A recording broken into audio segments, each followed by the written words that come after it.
Espero que tenha passado uma boa Páscoa. Cá estamos nós de regresso para mais uma edição do seu Duelo de Ideias. Hoje, o formato eu e o nosso comentador residente do seu Duelo de Ideias, Romeiros, uma tradição açoriana.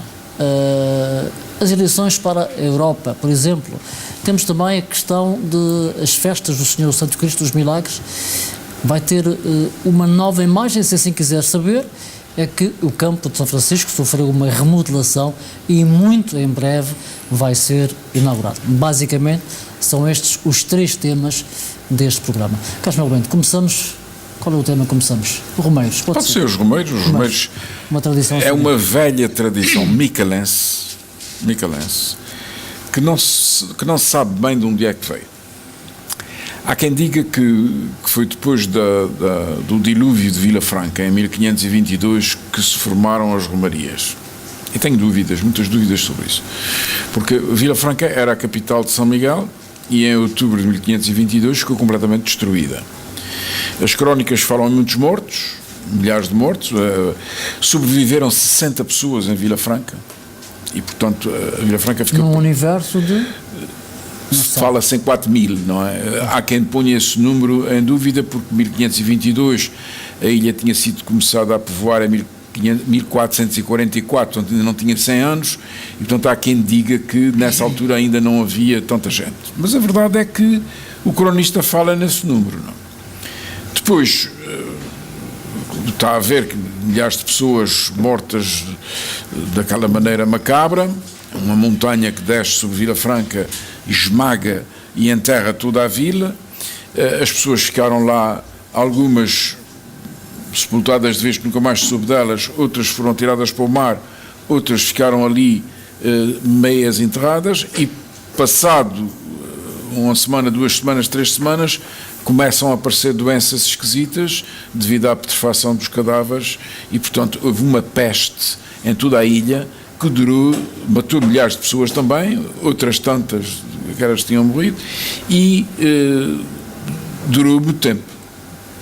Durou tanto tempo. Nessa altura, populações muito cristãs apelavam a São Sebastião, que era, digamos, o santo que protegia das pestes, e portanto, daí que a Ermidinha de São Sebastião de Ponta Delgada, devido às promessas que fizeram os de Ponta Delgada, de que se a peste se fosse embora, que lhe construiriam um templo muito bom e grande em homenagem a São Sebastião. E assim foi. É feita... Não terá sido só por isso, porque o rei também era Dom Sebastião. Então, enfim, as coisas, às vezes, as lendas depois pintam um bocadinho a história. A verdade é que a Igreja de Matriz de Ponta Delgada é uma linda igreja, tem sido assassinado por várias gerações. As colunas de mármore no tempo dos liberais foram todas picadas e pintadas de gesso, puseram de gesso por cima, enfim, outros crimes desse género foram feitas, e eram colunas que vinham, portanto, do século XVI. Mas voltando aos Romeiros, a verdade é que não se sabe quando é que começam. Ora, a ideia que eu tenho, como muita gente pensa erradamente, já o disse aqui neste programa, que a maior parte dos micalenses vieram do Algarve e do Alentejo. É mentira. A maior parte das pessoas vêm do Porto, da cidade do Porto. O maior número de casais que eu encontro identificados no sítio onde vieram vem do Porto. De Porto, Vila da Feira, de Amarante, de Trás-os-Montes, de Entre Douro e Minho, vieram imensos casais dali. Ora, quem vive naquelas zonas sabe que há romarias a Santiago de Compostela. Há em todo o país, havia hospedarias de romeiros em Portugal inteiro, desde o Alentejo até a Trás-os-Montes. Porque os romeiros têm que parar em algum lado, têm que dormir, têm que se resguardar das intempéries, etc, etc. E a romaria para Santiago era uma coisa que levava, não levava uma semana como a nossa. Não. Chegados aqui, pessoas que estavam habituadas a fazer romarias e começaram a fazer romarias. Engraçado, porque a tradição é que o romeiro caminha sempre tendo o mar pelo lado esquerdo. E realmente, se você subir Portugal, se vier de Portugal para Santiago de Compostela, o mar está sempre do lado esquerdo, não é? Cá está uma... Para mim é, digamos, uma das razões, porque ninguém explica, mas porque é que o mar há de estar sempre do lado esquerdo? Ninguém sabe. Eu penso que essa regra vem daí. Bom, e depois já há o encomendador das almas, e portanto aqui tem um chefe. O mestre de romeiros é sempre uma pessoa excepcionalmente bem formada e muito conceituada na freguesia. Depois tem o que encomenda as almas, aqueles que recebem os pedidos de orações, etc, etc. Depois a música das canções que eles cantam é uma coisa que atira realmente para o século XVI, não é? Ou para trás ainda. Mas o ponto é que o micalense o homem micalense não é nada subtil, no geral, quer dizer, há pessoas, enfim, muito educadas e muito sensíveis em todas as ilhas. Mas o micalense, no geral, é uma pessoa especial, gosta muito de trabalhar, não é muito sociável, exceto nas coisas em que há tradição para o ser. Não é?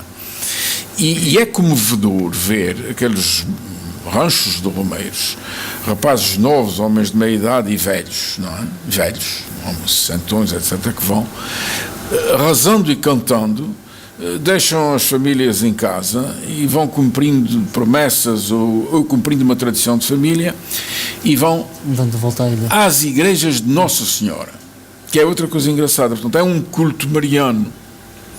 É um culto mariano, que é a igreja, hoje estuda-se isso pouco, não é? Muito pouco até, mas a verdade é que a Igreja Católica tem o culto dos santos, tem o culto de Cristo, tem o culto de símbolos como a cruz, não é? Há muitas igrejas de Santa Cruz. Sim. Não tem nenhum santo, é a cruz de Cristo, não é? Outros são de santos, São Sebastião, São José, São Pedro, etc.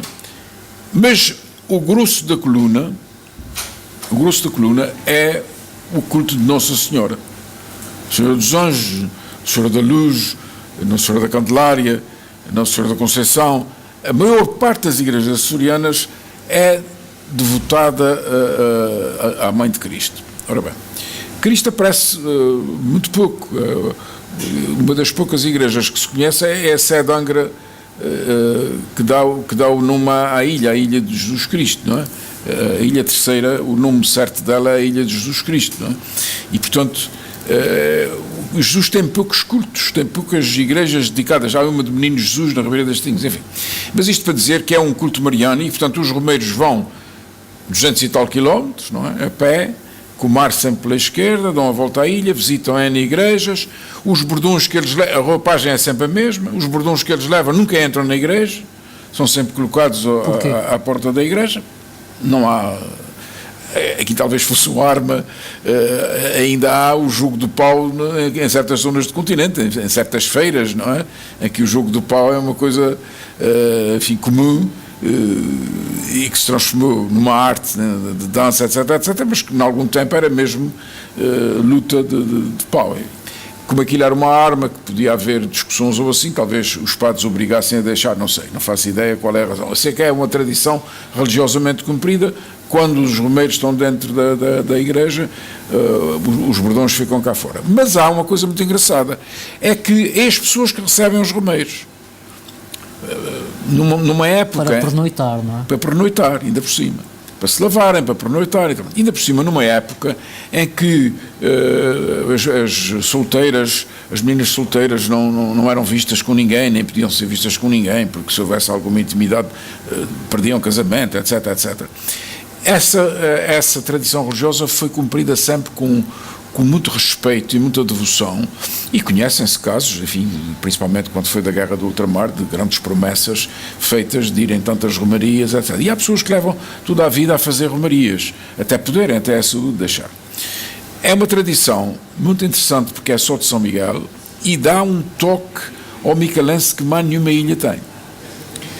O micalense é muito bruto, é assim, é assado. Pois é, mas religiosamente é o que faz, aguenta a romaria, e é engraçado que alguns continentais que aqui se estabeleceram também estão a gostar de ir nas romarias, porque a intensidade religiosa daquele movimento é muito grande.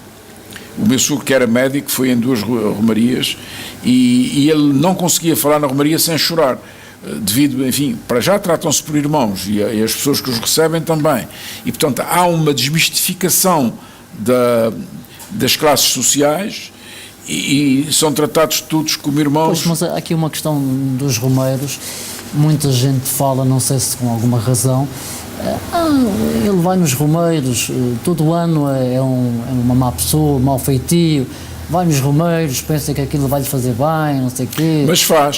Mas faz, é engraçado, porque a intensidade, antigamente falava-se nos cursos, antigamente, quer dizer, quando eu era recém-formado, falava-se nos cursos de cristandade como uma forma de reestruturar a fé de cada um.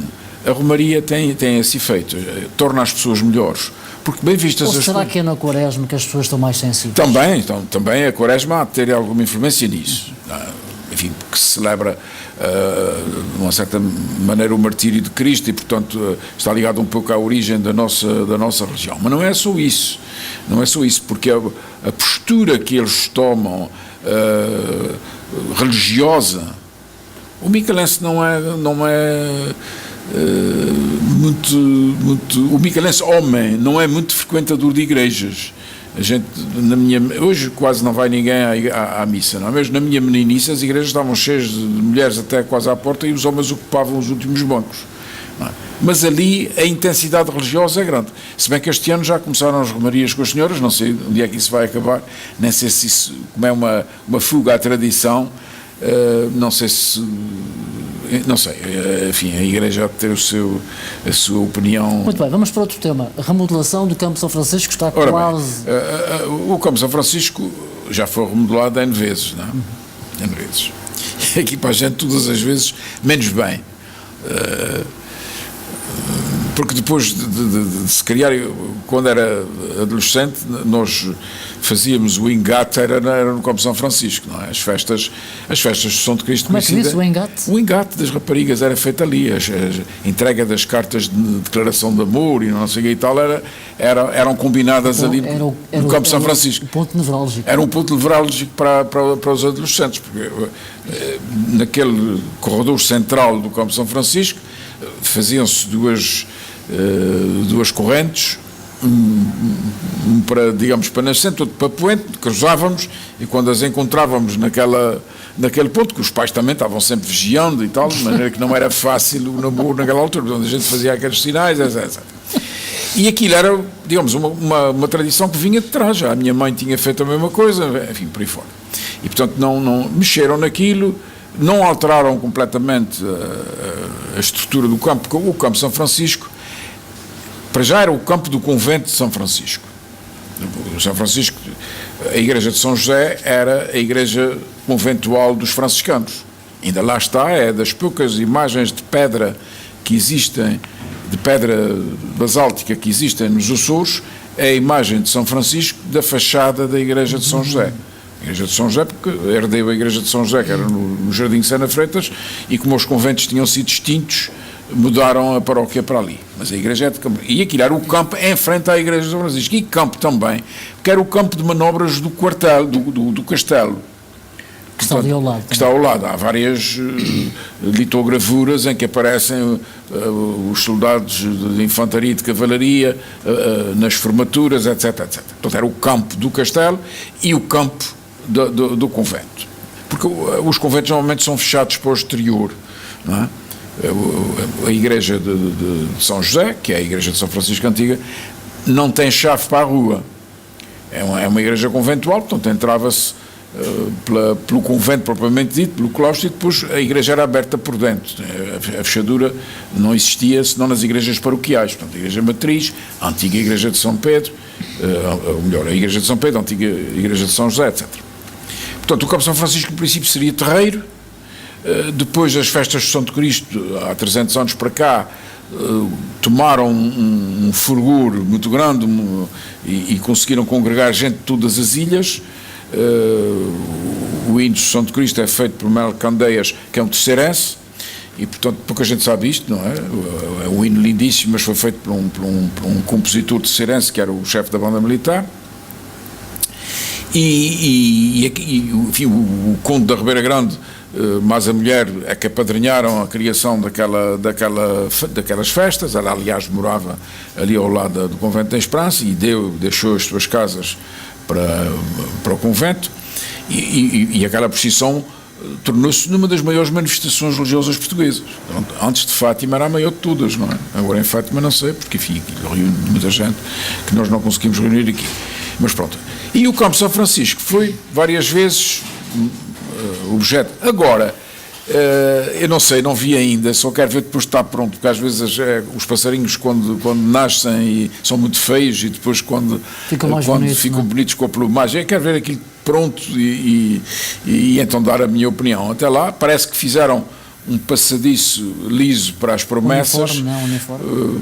Que talvez do ponto de vista prático tenha importância. Oxalá que o arquiteto tenha conseguido dar, o arquiteto paisagista, ou lá como é que se chama isso, tenha conseguido dar um toque de glamour religioso, não é? Para aquilo não ser uma repetição da Praça de São Pedro. Estamos em cima das festas, não estamos em cima das sim, isto é o costume, as coisas acabarem. Claro, nosso costume é estudar na véspera dos exames e acabar as obras na véspera do prazo.